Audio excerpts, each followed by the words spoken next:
vendendo.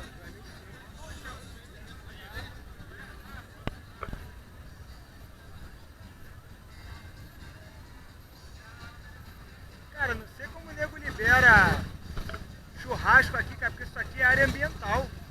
Pô, nunca vi fazer churrasco em área ambiental.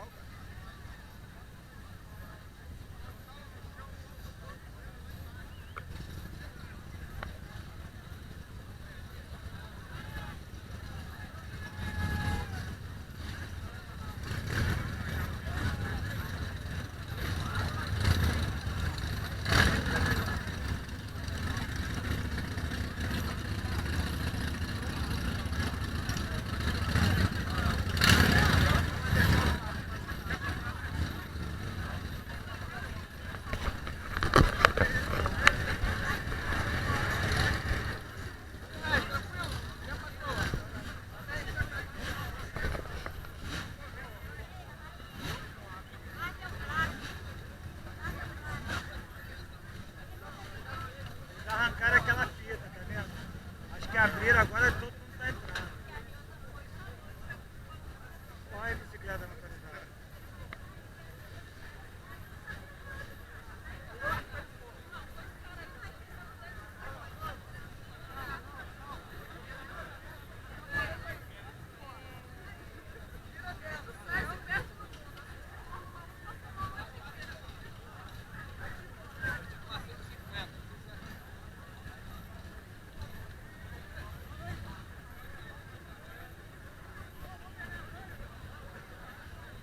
Tá vendo aquele coroinha ali de cabeça branca ali, ó?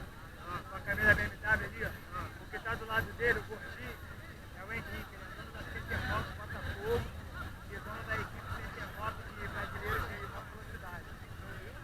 Aquele coroinha ali, tem 65 anos, 65 anos.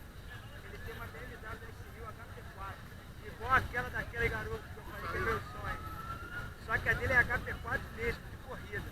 O coroa anda com aquela moto e corre com aquela moto. Tem que ver ele andando, eu já andei com ele. Acho que no grupo andando, o pessoal andando e ele andando com a gente. O cara toca, pode chamar cartão e tudo.